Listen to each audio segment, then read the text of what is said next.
अभी voice okay. तो जो हम जैसे आम इंसान होते हैं, जो बड़े बड़े क्रांतिकारियों का कंपैरिजन कभी नहीं कर सकते। सुभाष चंद्र बोस, भगत सिंह, ये सब इन्होंने हमारे देश के लिए कुर्बानियाँ दी हैं। लेकिन ये एक ऐसे शख्स की कहानी है जिसकी पूरी जर्नी, पूरी लाइफ किसी क्रांतिकारी से कम नहीं थी। तो सुनिए लाला हरिप्रसाद की कहानी।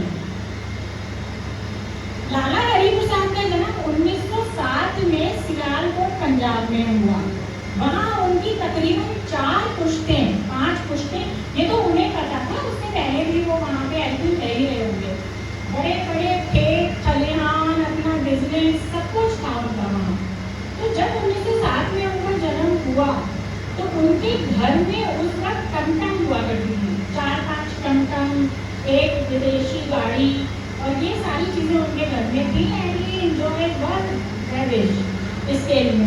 और उनके फादर को राय साहब की उपाधि अंग्रेजों से प्राप्त थी। राय साहब की उपाधि प्राप्त होने के बावजूद भी लाला हरिप्रसाद जब 1915 में गांधी जी इंडिया आए मूवमेंट्स के लिए, तो उनका झुकाव उनकी तरफ ज़्यादा था। धीरे धीरे वो गांधी जी की कहानियाँ सुनते बड़े होते जा रहे थे। तो 1920 में हमारे देश में, हमारे वर्ल्ड में उस वक्त महामारी आई थी, जैसे कि अभी 2020 में आई है, इसी तरह 1920 में भी महामारी आई थी। तो उन्होंने वो भी देखी। वो बहुत छोटे थे और ये मूवमेंट्स वगैरह सब चले जाते थे। वो घर में बहुत आना जाना सब कुछ देखा करते थे कि अंग्रेज जो ऑफिसर्स हैं वो आ रहे हैं, सब हो रहा है, तो वो सबको बहुत ध्यान से देखा करते थे। पर सुनते थे न्यूज़, जो भी उस वक्त वो रेडियो पर आता था या जो मूवमेंट्स हुआ करते थे, तो वो सुनते रहते थे। खैर, अब वो बड़े हुए तो भी देश में माहौल शांत नहीं हुआ। फिर वो वर्ल्ड वॉर ये सारी शुरू हुई, जिसमें हमारे देश ने भी पार्टिसिपेट करना शुरू किया। उस वर्ल्ड वॉर के टाइम पे भी बहुत ज़्यादा जितने भी सिपाही होते थे वो हमारे इंडियन सिपाही होते थे, जो इंडिया से लड़ने के लिए गए थे। वो उनकी न्यूज़ सुनते, ऐसे वर्ल्ड वॉर 1, वर्ल्ड वॉर 2 उन्होंने देखी। तो धीरे धीरे उन्होंने सुनना शुरू किया। अब लाला हरिप्रसाद की शादी वादी सब हो चुकी थी और उनके कई बच्चे थे, 8-9 बच्चे थे। तो उसमें जो ऐसे करते करते जब वो 1945 तक पहुँचे, तो ये एक खबर बहुत फैली कि आज़ादी मिलने वाली। अब ये आज़ादी मिलने वाली है, ये एक ऐसी होप थी जिसने हर बंदे को बहुत जोशीला कर दिया था। और उन्होंने आज़ादी मिलने वाली है, उस वक्त वो पूरा बिजनेस कैप्चर कर चुके थे। उनका एक बिजनेस विदेशी कपड़ों का भी था। भले ही वो मन से देशी थे, लेकिन उन विदेशी कपड़ों के बिजनेस की आड़ में वो हमारे क्रांतिकारी ग्रुप्स की मदद किया करते थे। जो बाहर भी जाते थे वो उनकी बहुत मदद किया करते थे। 1945 हुआ, 1946 हुआ, लेकिन आज़ादी नहीं मिली। इसी तरह समय गुजरता जा रहा था और लाला हरिप्रसाद होपलेस हो गए।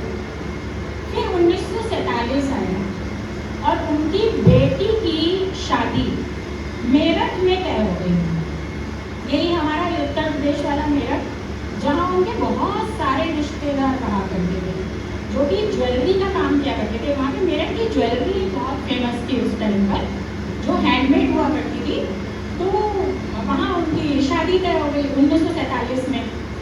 तो जब 1947 में उनकी शादी तय हुई तो उस वक्त ये सरगर्मियाँ बढ़ गई कि आज़ादी मिलने वाली है और इसी साल आज़ादी मिलेगी। पर ऐसा कोई क्लू, ऐसी कोई न्यूज़ अभी तक ब्रॉडकास्ट नहीं हो रही थी उस रेडियो पे। खैर, फिर ये डिसाइड हुआ कि पहले आज़ादी मिल जाए, फिर हम बेटी की शादी करेंगे। पर जैसे कि एक ट्रेंड है कि बेटियों की शादियाँ रोकी नहीं जाती, उनका तो बिल्कुल भी नहीं रोकी जाती।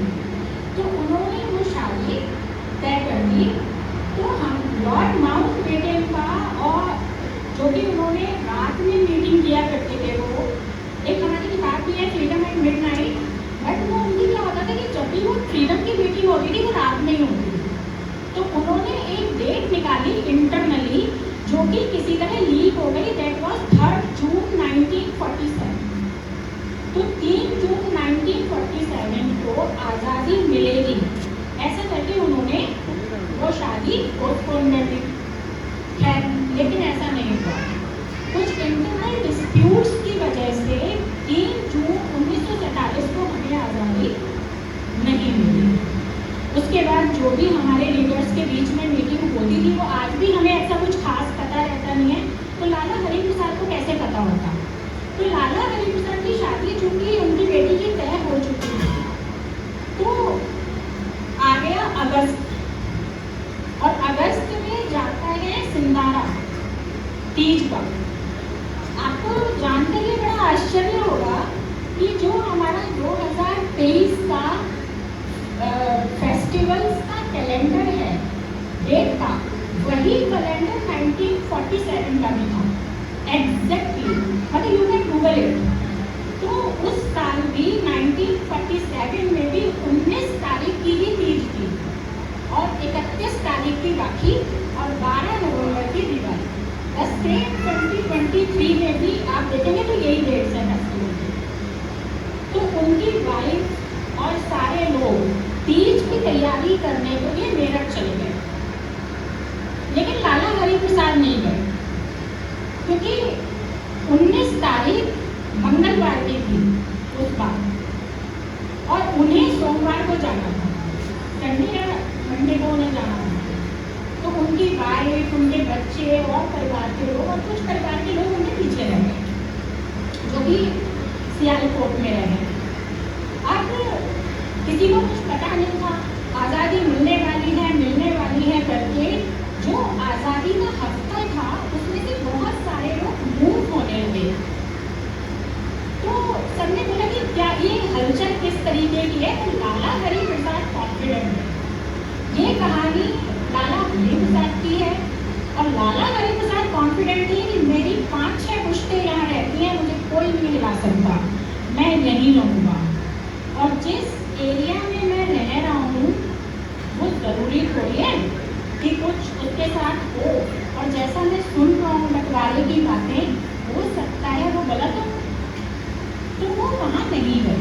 उनके एक दोस्त हुआ करते थे इकबाल मियाँ, जो उनके साथ रोज शाम को शतरंज खेलते, रोज उनकी लड़ाई होती, रोज अपने घर चले जाते, और वो उनके साथ व्यापार करते थे पीपल नगरी में, जो हमारी मुरादाबाद कहलाता है। वहाँ से इकबाल मियाँ सामान लेते और देश विदेश में बेचते थे, और ये दोनों बहुत पक्के दोस्त थे। खैर लाला हरि प्रसाद को सबने बहुत समझाया कि थोड़ा आप सावधान रहिए, केयरफुल रहिए, पर लाला हरि प्रसाद क्या, मैं अपने देश में हूँ, मेरा क्या हो सकता है। लेकिन अब आप जरा इमेजिन करिए एक घटना, रात को खाना खाकर आप लोग अपने बेड पे सोते हैं जिसमें सालों से सो रहे हैं, जिससे सालों से सो रहे हैं, और जब सुबह उठते हैं तो आपके घर का एड्रेस चेंज हो जाता है। इमेजिन करो आप, कितनी आश्चर्य की बात है। पर हमारे देश के बहुत सारे लोगों के साथ यही हुआ। पंजाब एक बहुत बड़ा स्टेट था जिसमें हरियाणा, आज का हरियाणा, हिमाचल भी आता था उस वक्त। तो 14 तारीख और 15 तारीख के बीच की रात ये फैसला हुआ, और लाला हरि प्रसाद 14 तारीख को जब सोए तो उनका घर का एड्रेस था लाला हरि प्रसाद, सियालकोट, पंजाब, इंडिया। और जब वो सुबह उठे तो उनका एड्रेस था लाला हरि प्रसाद, सियालकोट, पंजाब, पाकिस्तान। और ये उनके लिए बहुत ही झटके की बात थी कि सियालकोट अब पाकिस्तान में आ गया, क्योंकि सियासी मामलों में नोबडी नोस की लाइन कहाँ से खींचे, बंटवारे की लाइन कहाँ से खींच रही है, ये हम या आप जैसा कोई आम इंसान इमेजिन भी नहीं कर सकता। अब वो बहुत बेचैन है कि भाई ऐसे कैसे हो सकता है। और सिर्फ वही नहीं, उन जैसे लाखों लोग उस वक्त इतने बेचैन थे, इतने परेशान थे। लेकिन ये खबर सुनते ही कुछ धर्म के बेस दंगे 15 तारीख को इस कदर भड़के कि लाला हरिप्रसाद सियालकोट में ही फंस गए और उनका परिवार। इकबाल मियाँ ने उन्हें बहुत समझाना शुरू किया कि आप यहाँ से इंडिया यानी सरहद तक मूव कर जाएं बस, लेकिन लाला हरिप्रसाद टस से मस नहीं हुए। फाइनली एक दिन ऐसा आ गया कि उनके बच्चों को और उनको इकबाल मियाँ को अपने तहखाने में जगह देनी पड़ी। लेकिन कुछ समय बाद 10-15 दिन के बाद दंगाइयों को, कहते हैं ना भीड़ का और दंगे का कोई फेस नहीं होता, तो वो उनको ये भी पता लग गया कि इकबाल मियाँ ने उनको शरण दे रखी है। और फाइनली वही हुआ कि उनके ऊपर प्रेशर पड़ा और उन्हें इकबाल मियाँ ने रात में लाला हरिप्रसाद की कोठी से सारा पैसा, देखिए ऐसी दोस्ती भी होती है, सारा पैसा जेवर उनके घर में से रात को उनकी और उनकी वाइफ निकाला करते थे, लाला हरिप्रसाद के कपड़ों में सिला करते थे और फिर उन्होंने उनको भेजने का इंतज़ाम किया चुपचाप। तो कई लोग सरहद पार करवा देते थे पैसा लेके उस टाइम में, और दंगे थे कि रुकने का नाम नहीं ले रहे थे। लेकिन लाला हरिप्रसाद नहीं जा पाए, पर उनका परिवार उस सरहद के कैंप तक पहुंच गया और जो उन्होंने पहुंचाया उन्होंने आकर खबर भी दे दी, पर लाला हरिप्रसाद को मौका नहीं मिला। खैर, लाला हरिप्रसाद इकबाल मियाँ के बचाव में, उनकी सिक्योरिटी में अभी पाकिस्तान में ही थे। वहाँ से जो भी ट्रेन आती थी उसे काट दिया जाता, मतलब वो कटी ट्रेन इंडिया पहुंचती थी, और जो इंडिया से ट्रेन जाती थी पाकिस्तान वो कटी भी पहुंचती थी।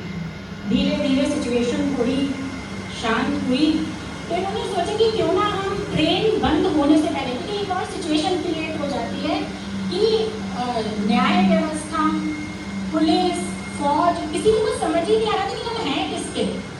हम अभी अंग्रेजों के थे, अब इंडिया के हैं या पाकिस्तान के हैं।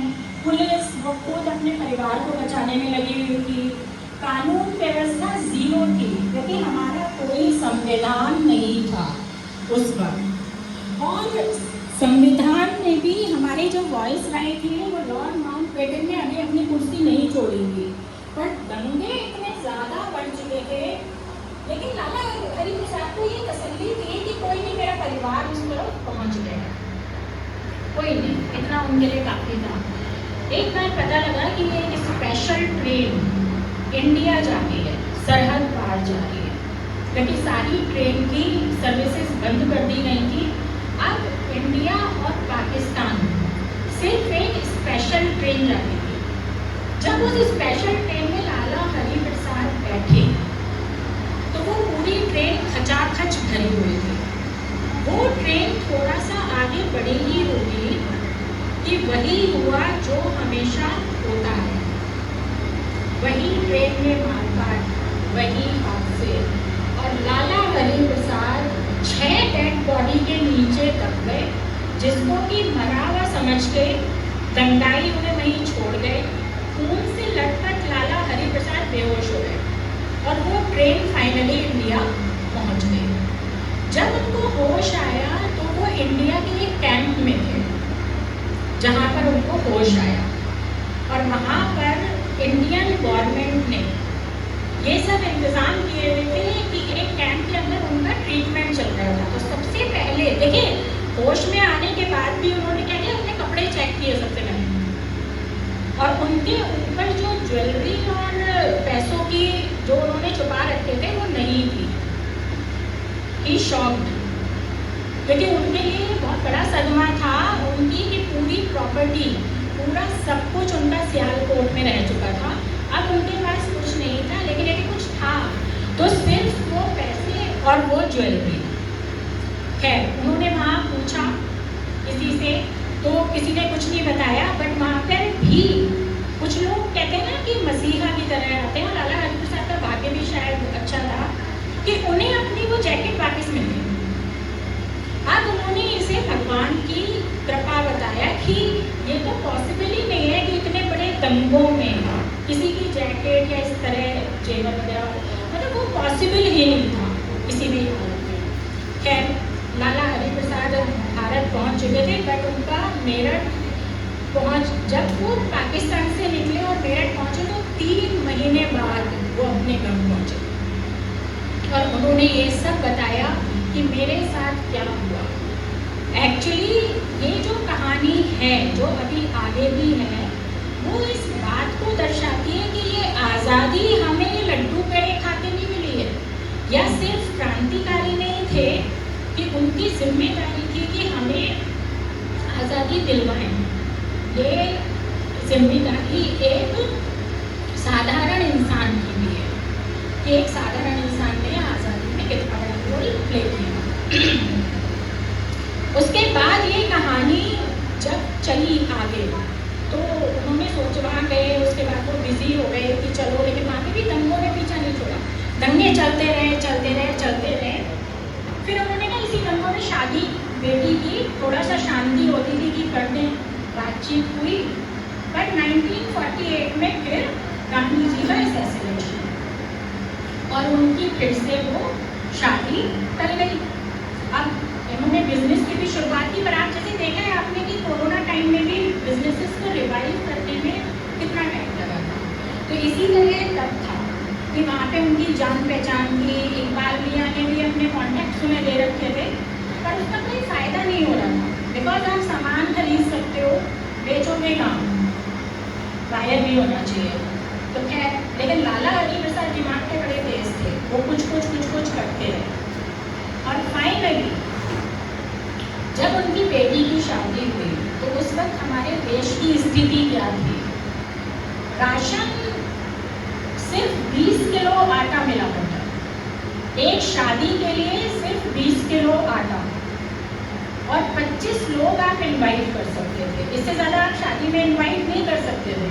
अब तो शायद इस कहानी के जो फैक्ट्स हैं आप लोग समझ जाए, कोरोना झेल चुके हैं, तो वो 20 किलो आटा, और जिसके घर में आटा बच जाता था वो कहते कि यदि एक्स्ट्रा गेस्ट हैं तो आप हमारे लिए वो आटा बचा लेना। ये पोजीशन थी। फाइनली उन्होंने 48 में अपनी बेटी की शादी इस तरह कर दी और हमारा देश कोई क्राइसिस में चल रहा था। उन्होंने अपना बिजनेस भी इस्टेब्लिश किया, सब किया, और पहुंच जाते हैं चाइना वॉर। और हमारे देश की जो पहली वॉर थी सिविल वॉर के बाद, वो चाइना में, और उसमें जब नेहरू जी पब्लिकली आह्वान करते हैं पूरी पब्लिक से, देश की जनता से, कि उनके फौजियों के पास जूते, चप्पल, कपड़े, खाना पीना, कारतूस, बंदूकें सब कुछ खत्म हो चुकी हैं और वो बिल्कुल फंस चुके हैं। इतने सारे प्रिजनर्स हमारे फौजी जो चाइना ने प्रिजनर्स ऑफ वॉर उस वक्त बने थे कि उसकी संख्या यदि आप सुने तो भी दंग रह जाए, क्योंकि उनके पास लड़ने के लिए कुछ था ही नहीं। तो नेहरू जी ने रेडियो पर पब्लिक से आह्वान किया कि आप लोग जो भी मदद कर सकते हैं, रुपया, पैसा, जेवर, वो आप हमें दीजिए। और आप विश्वास नहीं मानेंगे, यदि आप इतिहास उठा के, ऐसे काफ़ी लोगों ने पढ़ भी रखा होगा, यदि पढ़ा होगा, एक एक बंदे ने उसमें कॉन्ट्रीब्यूट किया था, एक एक बंदे ने। और लाला हरिप्रसाद ने अपना वो सोना जो जब से लाया हुआ रखा था और जो पैसे उन्होंने कमा रखे थे, सब उन्होंने देश के लिए दे दिए। आज हम भी होंगे तो हम भी शायद देने से पहले एक बार सोचेंगे, पर वो उन्होंने हमारे फौजियों के लिए, उनके कारतूसों के लिए वो दे दिए। पर बात यहाँ पे भी खत्म नहीं हुई। लाला हरिप्रसाद थोड़ा सा स्टेबल हुए ही थे कि नेहरू जी की डेथ हुई और हमारे देश में भुखमरी, मतलब इतनी भुखमरी आई कि हमारे जो अगले प्रधानमंत्री लाल बहादुर शास्त्री को भी जनता से, है देखिए आम पब्लिक की ताकत क्या है, मतलब एक जो ताकत होती है ना, ये नहीं कि भगत सिंह हमें आज़ादी दिलवा देंगे, इट्स नॉट लाइक दैट। उन्होंने पूरी जनता से आह्वान किया कि आप वो मंडे इवनिंग का फास्ट रखें, और आप विश्वास करेंगे कि उनके इस आह्वान पर देश के हर नागरिक ने मंडे इवनिंग का फास्ट रखना शुरू कर दिया। आप ये देखिए, देशभक्ति जो होती है ये हम नेताओं के लिए, पर नेता हमारे से है, मतलब मुश्किल वक्त में जनता ही काम आती है। और उसके बाद चूंकि वॉर हो चुकी थी, तो उस वॉर में उन्होंने क्या किया था कि काला बाजारी के चलते कुछ अनाज भी छुपा लिया था। तो लाल बहादुर शास्त्री जो प्रधानमंत्री थे वो कुछ अलग तरीके के पोलाइट प्रधानमंत्री थे। उन्होंने क्या किया कि किसी से मांगा नहीं कि आपने क्या छुपा लिया क्या नहीं छुपाया। उन्होंने पूरे इंडिया में खाली ट्रक घुमवाने शुरू कर दिए, मतलब नो ब्लेम गेम, कि मुझे किसी को ब्लेम नहीं देना है, बस वो पूरा खाली ट्रक वो पूरे इंडिया में घूमते थे इंडिया के, और जिसकी जो मर्जी होती थी और एक अनाउंसमेंट चलती थी कि आप इसमें अनाज या जो भी है वो आप इसमें कंट्रीब्यूट कर सकते हो। और वो देखिए कि वो ट्रक कभी भी खाली वापस नहीं गए। ये हमारी जनता है जो सब, मतलब उस पर किसी का नाम नहीं लिखा हुआ है कि कोई क्रांतिकारी है या ये है। और लाला हरि प्रसाद ने भी कई बोरियां दी, क्योंकि 63 तक तो वो वैसे ही 63-4 तक तो काफ़ी वो हो चुके थे, बट उन्हें दुख बस एक ही बात का रहता था, वो रहता था कि लोग उन्हें रिफ्यूजी बोलते थे कि तुम रिफ्यूजी हो, शरणार्थी हो। और फाइनली क्या हुआ कि ये पहुंचा, ये जो भुखमरी खत्म हुई वो कैसे हुई। देखिए इतनी बड़ी भुखमरी, हमारी उस वक्त की आबादी थी जब देश आज़ाद हुआ था 38 करोड़, और आज की आबादी है 138 करोड़, उसमें भी भुखमरी। तो वो भुखमरी खत्म थी। जॉन एफ कैनेडी ने एक रूल निकाला था, पब्लिक लॉ 480। तो जॉन एफ कैनेडी, तो अमेरिका से वो अनाज आया उस पब्लिक लॉ के उसमें, और यहाँ पर इंडिया में वो फीड किया।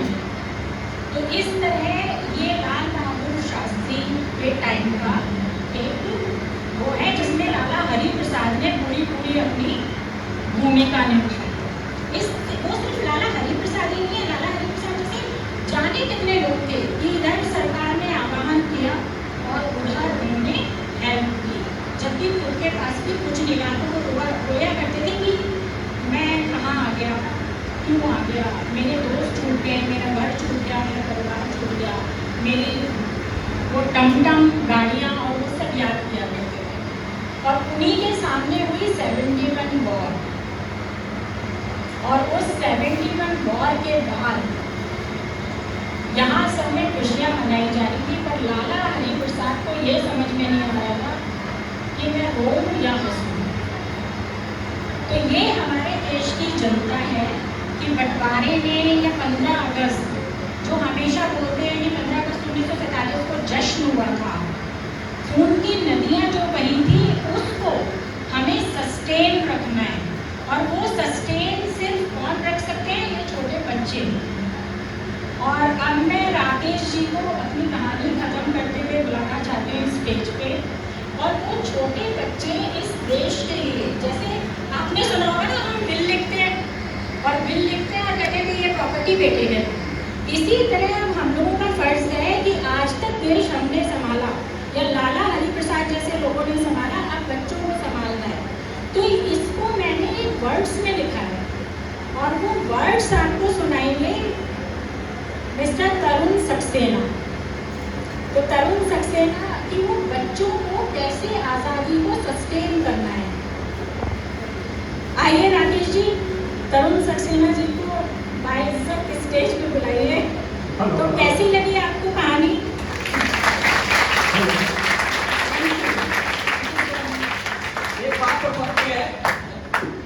एक बात तो पक्की है, जिस समय मैं कहानी सुना रही थी ना, तो सच्चाई वही है कि मैं खुद उस समय पैदा तो नहीं हुआ था, और आप में से बहुत लोग तो उसी समय में पहुंच गए होंगे उस समय। 1947 का वो भयानक मंजर, ट्रेन में आना, लोगों की रात में जो सब कुछ जो हुआ है, तो सच में ये कहानी बहुत अच्छी लगी। उस हिसाब से ना मेरे घर से तालियां वैसी बजी नहीं है, एक बार दोबारा से जोर से तालियां बजाइए। और ये भी सच्चाई है जो हम लोग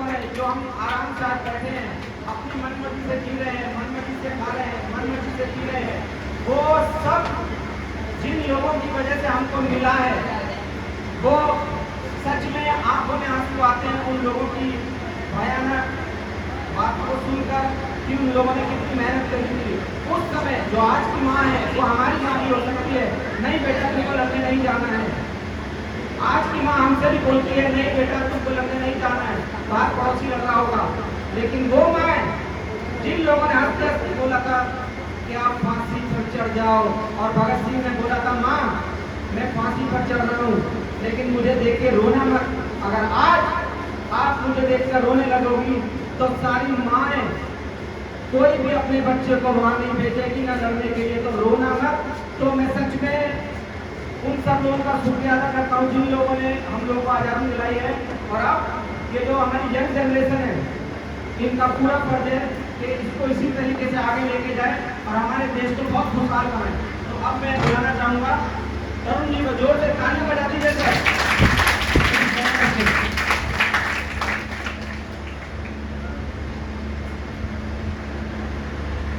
हेलो। तो जैसा मैंने बोला कि मैं एक कविता सुनाता हूँ, ठीक है। टूटी थी जंजीरें भारत माँ की, अंग्रेजों का टूटा था घमंड, ना सह पाए गर्मी क्रांति की, थी वो ऐसी ज्वाला प्रचंड, शहीदों को शहादत दी, सदा जलेगी ज्योति अखंड, जिम्मेदारी अब हम बच्चों की है, खाते हैं कसम हम भारत माँ की, आज़ाद 76 सालों की, आज़ाद 76 सालों की, हर साल तिरंगा फहराने की, लेते हैं प्रतिज्ञा बन हिम्मत खंड, बन लेते हैं हम प्रतिज्ञा बन हिमखंड।